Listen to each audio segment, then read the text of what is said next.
तो दोस्तों आज हम बात करेंगे नेटफ्लिक्स पे आई एक नई सीरीज की जिसका नाम है कैबिनेट ऑफ क्यूरियोसिटी, जो नेटफ्लिक्स पे 25 अक्टूबर को आई है। इसमें कुल 8 एपिसोड हैं और 8 एपिसोड में 8 कहानियां बताई जाती है जिन्हें 8 डिफरेंट डायरेक्टर्स ने डायरेक्ट की है। आज की वीडियो पार्ट 1 होगी और इसमें हम पहले 2 एपिसोड की 2 कहानियां जानेंगे और आने वाली पार्ट 2 और पार्ट 3 वीडियो में हम 3-3 कहानियां सुनेंगे। तो चलिए शुरू करते हैं। उससे पहले अगर आप इस चैनल पे नए हैं तो प्लीज सब्सक्राइब कर दें।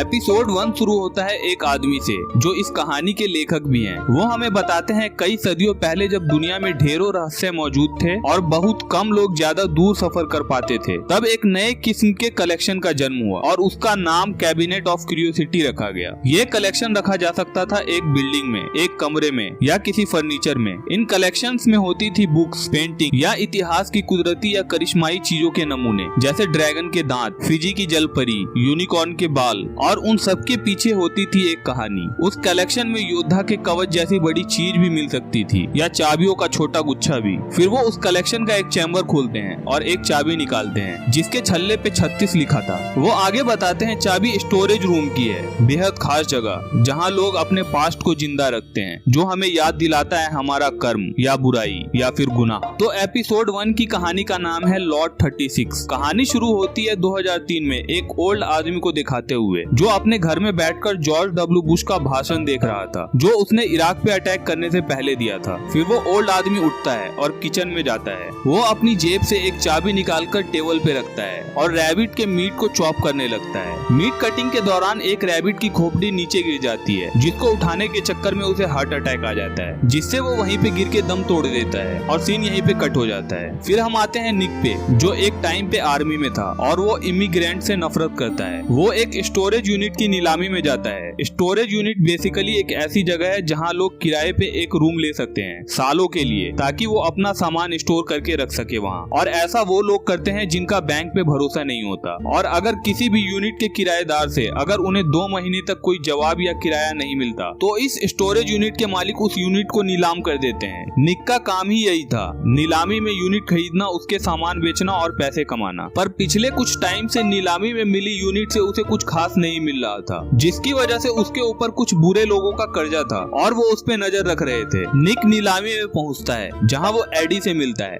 एडी यहाँ की सारी स्टोरेज यूनिट के मैनेजमेंट का काम करता है। एडी लॉट 36 यूनिट की बोली लगाना शुरू करता है जिसे निक $400 में खरीद लेता है। फिर वो ऑफिस में जाते हैं, कॉन्ट्रैक्ट साइन करते हैं। पर जो यूनिट अभी निक ने कुछ देर पहले खरीदी थी उसकी चाबी देने से पहले एडी निक को उस यूनिट के बूढ़े किराएदार की सीसीटीवी फुटेज दिखाता है और बताता है वो बूढ़ा आदमी हर दिन सेम भरा हुआ बैग लेकर आता था। अपनी यूनिट के अंदर जाने से पहले अजीब तरीके से गेट के बाहर जंप करता था, 1-1.5 घंटे उस यूनिट के अंदर रहता था और फिर बैग खाली करके चला जाता था। उसने लगभग 1945 से ये यूनिट ले रखी थी। फिर निक एडी से चाबी लेता है और उस यूनिट को चेक करने चला जाता है। कुछ देर बाद एडी से मिलने वहाँ एमिलिया नाम की ओल्ड स्पेनिश लेडी आती है जो अपनी यूनिट का लास्ट 2 मंथ का किराया भरने आई थी। पर एडी का कहना था एविक्शन लेटर भेजने पे भी जब उन्हें कोई रेस्पॉन्स नहीं मिला तो उन्होंने उस यूनिट को नीलाम कर दिया, जिसे भी निक नहीं खरीदा था। एडी कहता है हम अब कुछ नहीं कर सकते, पर ये यूनिट निक ने खरीदी है, उससे जाकर बात कीजिए, शायद आपको कुछ चीजें वापस मिल जाए। एमिलिया निक से बात करती है और रिक्वेस्ट करती है कि वो उसे उस यूनिट से अपनी कुछ पर्सनल चीजें, फैमिली फोटो और लेटर लेने दे, फिर वो उसे दोबारा तंग नहीं करेगी। पर निक एरोगेंटली उसके हाथ में उसकी यूनिट का टूटा हुआ ताला पकड़ाकर लॉट 36 यूनिट में चला जाता है जिसे उसने आईजी खरीदा था। उसे वहाँ एक सोने का कैंडल स्टैंड, सियांस टेबल और एक आर्ट बोर्ड मिलता है। उसे वहाँ एक फोटो एल्बम भी मिलता है। पूरी एल्बम नाजीज के करतूतों से भरी थी। फिर वो सारा कचरा जमा करता है जो उसके काम का नहीं था और बाहर फेंकने जाता है, जहाँ वो देखता है एमिलिया, वही ओल्ड स्पेनिश लेडी, अभी भी वेट कर रही है, शायद इस होप में कि वो उसे कम से कम अपनी फैमिली की कुछ यादें ले जाने देगा।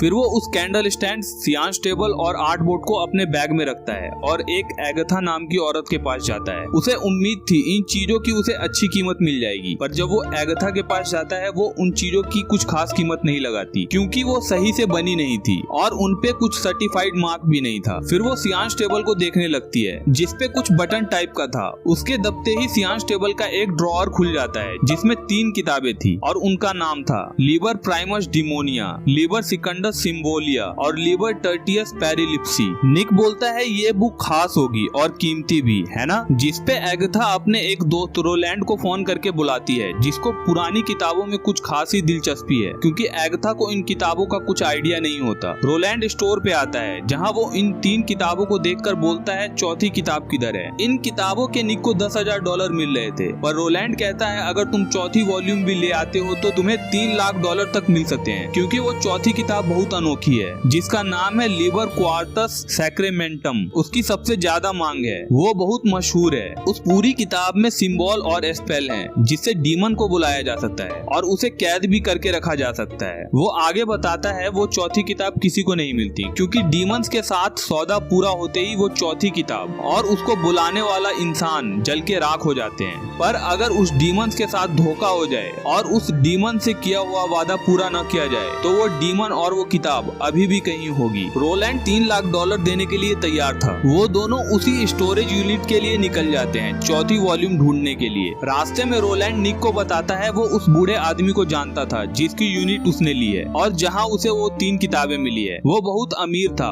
उन्होंने स्टील के बिजनेस में बहुत सारे पैसे कमाए और वर्ल्ड वॉर 2 के बाद यूरोप से अमेरिका आके सेटल हो गए। वो हथियार भी बनाते थे नाजीज के लिए। अमेरिका आने के बाद पूरी दौलत जुए में उड़ा दी और फैमिली बर्बाद हो गई। वो बहुत गिरा हुआ और लालची किस्म का आदमी था। उसने बाद में एक कल्ट ज्वाइन कर लिया और डीमन को बुलाया और उस डीमन को रहने के लिए एक जगह दी, एक शरीर दिया अपनी ही सगी बहन का। उसकी बहन का नाम डॉटी वॉल्मर था। इस घटना के बाद वो गायब हो गई और कभी नहीं मिली। पर निक इन सब चीजों को नहीं मानता था तो उसे ये सब बातें बेतुकी लगती है। रोलैंड अपने साथ वो कैंडल स्टैंड भी ले आया था स्टोर से। वो बताता है ये जिस मेटल से बना है उसे अनोखी जगह से लिया गया था, थोड़ा थोड़ा करके, और अगर उन्हें वो किताब मिल गई तो इस पे जलने वाली मोमबत्ती उन्हें हर खतरे से बचाएगी। फिर वो दोनों यूनिट में पहुंचते हैं और उस चौथी किताब को ढूंढने लगते हैं, जहां रोलैंड को बहुत सारे अखबार मिलते हैं जिसमें उसे बूढ़े आदमी की बहन डॉटी वॉर्मर के गायब होने की खबरें थी। उधर हम देख पाते हैं एमिलिया, वही बूढ़ी स्पेनिश लेडी जिसका यूनिट निक ने खरीदा था, वो अभी भी वहीं खड़ी थी। किताब ढूंढते समय एक चेयर गिरती है जो पास की दीवार से टकराती है। निक समझ जाता है दीवार के पीछे कुछ है, क्योंकि चेयर दीवार से टकराने पे एक खालीपन जैसी आवाज आई थी और उस दीवार से लगे गेट को हटाने पे वहाँ उन्हें एक टनल मिलता है जिससे बहुत बुरी बदबू आती है। अंदर जाने से पहले रोलैंड निक से कहता है किसी भी चीज को मत छूना और कुछ मत कहना, और अगर इस रास्ते के उस पार तुम्हें दूसरी दुनिया की शक्ति दिखे तो उससे आंखें मत मिलाना और बात भी मत करना।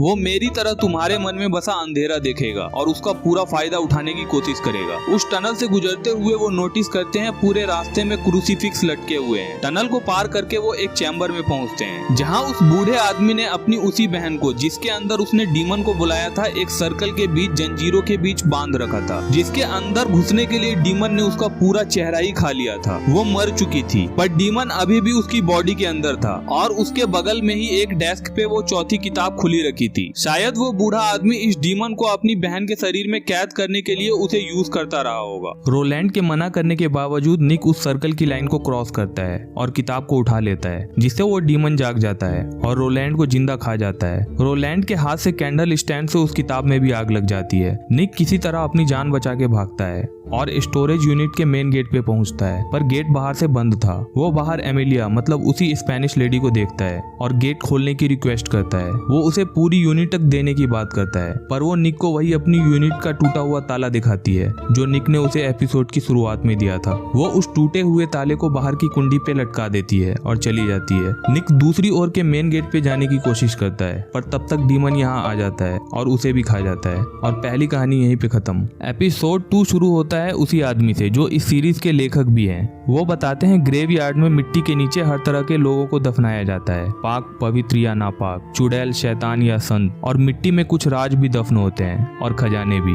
कुछ जीव ताबूत की लकड़ियां और लाश की हड्डियां खाकर पेट भरते हैं जिससे वो जिंदा रहते हैं, और इंसान यहाँ से लूटते हैं नायाब चीजें। तो दूसरी कहानी का नाम है द ग्रेवयार्ड रैट्स। कहानी शुरू होती है सैलम शहर के ग्रेवयार्ड से। हाँ, वही शहर जो सैलम विच ट्रायल के नाम से मशहूर है, जहाँ 2 लोग एक कब्र खोद रहे थे। कब्र खोदने के बाद वो उस कब्र में पड़ी लाश की कीमती चीजें निकालकर एक बैग में भर लेते हैं, पर तभी वहाँ मसौन आ जाता है जो इस ग्रेवयार्ड का रखवाला है। वो उनसे बैग ले लेता है। मसौन उन दोनों को सिविलाइजेशन और बुजुर्गों की इज्जत करने का भाषण देता है और धमकाकर वहां से भगा देता है। उनको भगाने के बाद वो खुद कब्र में जाता है और उस लाश के सोने के दांत निकालता है जो उसके हाथ से छूटकर ताबूत में ही गिर जाता है, और उसको उठाने के चक्कर में उसे एक चूहा भी काट लेता है। वो इन लाशों से लूटी हुई चीज लेकर एक आदमी के पास जाता है और उसे पूरा सामान दे देता है। दरअसल जुए में एक दिन मसौन बहुत सारे पैसे हार गया और उस पे कर्जा चढ़ गया, जिसकी भरपाई वो हर महीने इंस्टॉलमेंट में कर रहा है। पर पिछले 3 महीने से वो हर महीने इंस्टॉलमेंट जितना सामान पूरा नहीं कर पा रहा और जिस आदमी का कर्जा है उसे लगता है मसौन लाशों से निकाला हुआ पूरा सामान उसे लाकर नहीं देता, जिस पर मसौन उसे बताता है दिक्कत उस ग्रेवयार्ड के हजारों चूहे हैं जो उससे पहले ही पूरी लाश को चुरा लेते हैं। वो कोई आम चूहे नहीं है। जब से समुद्री सफर शुरू हुआ है वो जहाजों में अलग अलग देशों से आ रहे हैं, जैसे मलेशिया, चाइना, आइवरी कोस्ट और दूसरे विदेशी इलाकों से, जहाँ वो इतने अनोखे होते हैं उनकी वजह से धर्म बन गए हैं जिसने उनका जीना हराम कर रखा है। वो आगे बताता है पुराने जमाने में जब लोग सैलेम में शैतान के पुजारियों को पकड़ रहे थे तब उन्हें जमीन में गुफाओं का बहुत बड़ा जाल मिला जिसे ब्लैक चर्च कहा गया, जहाँ ऐसे भयानक शैतानों की पूजा होती थी जिसका नाम लेना भी बहुत बड़ा गुनाह है। बस ऊपर वाला ही जानता है वहाँ नीचे किस तरह के जानवर हैं। पर वो आदमी उससे कहता है चूहे हैं वो, मार दो उन्हें। पर मसौन पहले ही जाल जहर सब ट्राई कर चुका था। मसौन कर्जा चुकाने के लिए कुछ और वक्त मांगता है और वो आदमी उसे धमकी के साथ साथ 1 हफ्ते का टाइम देता है। यहाँ से निकलने के बाद मसौन मॉर्ग जाता है अपने दोस्त डोली से मिलने, जो उसी मॉर्ग में काम करता है, जो किसी तरह के लिक्विड ड्रग के बदले उसे मॉर्ग में पड़ी लाशों को देखने देता है। वो हर एक लाश को बारी बारी चेक करता है और उसे किसी भी लाश से कुछ कीमती चीजें नहीं मिलती। वहाँ एक और लाश पड़ी हुई थी। डोली जिसको दिखाने से मना कर देता है क्योंकि वो एक अमीर व्यापारी की थी जिसको अभी तक उसके चीफ ने भी नहीं देखा था, और अगर उसके चीफ ने इस लाश को चेक किया तो इनके काले कारनामे एक्सपोज हो सकते थे। पर मसौन फिर भी डोली को धक्का देकर उस लाश के पास पहुंच जाता है। उसका मुंह खोलने पर उसके बहुत सारे दांत सोने के थे। वो उन्हें निकालने की कोशिश करता है पर तभी वहाँ उस व्यापारी की फैमिली आ जाती है जिसको देखकर ये दोनों छुप जाते हैं। उस व्यापारी की डेड बॉडी देखकर उसकी वाइफ कहती है वो उसे सबसे अच्छे कपड़े पहनाकर विदा करेगी जिसपे उसके सारे मेडल होंगे और हाथ में किंग जॉर्ज की तलवार। ये सब बातें मसौन छुपकर सुनता है और वो खुशी में झूमते हुए अपने घर चला जाता है। अगले दिन उस व्यापारी को दफना दिया जाता है और उसके 1 घंटे बाद ही मसौन कब्र खोद लेता है। पर जब वो कॉफिन का ढक्कन हटाता है वो देखता है चूहे पहले ही उस लाश को खींचकर एक सुरंग में ले जा रहे हैं। मसौन भी सुरंग में घुस जाता है और उनका पीछा करता है, पर बहुत सारे चूहे सुरंग में पीछे से आकर उसको काटने लगते हैं जिससे वो फायरिंग कर देता है और गोली उसके ही अंगूठे पे जाके लगती है। वो दर्द से चिल्लाता है। वो फिर से उन चूहों का पीछा करता है,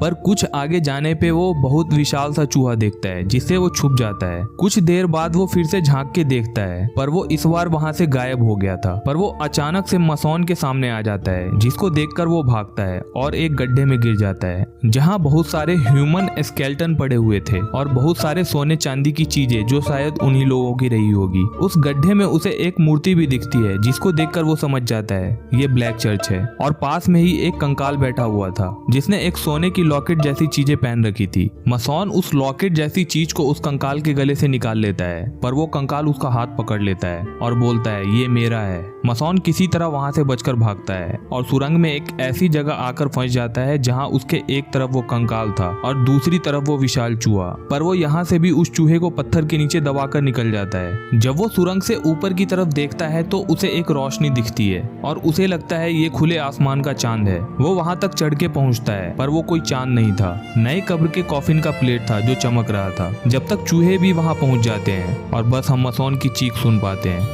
एपिसोड के एंड में हमें वही 2 स्टार्टिंग वाले चोर को दिखाया जाता है जो एक कब्र खोदते हैं। उसके अंदर कोई और नहीं मसौन था जिसके मुंह से चूहे निकल रहे थे। वो दोनों चोर फिर से डर के भाग जाते हैं और एपिसोड 2 यहीं पे खत्म हो जाता है। अगर आपको ये वीडियो अच्छी लगी हो तो प्लीज लाइक कर देना और इसका पार्ट 2 और पार्ट 3 जल्द आएगा, तो प्लीज सब्सक्राइब भी कर दो। मिलते हैं पार्ट 2 में। Thank you for watching.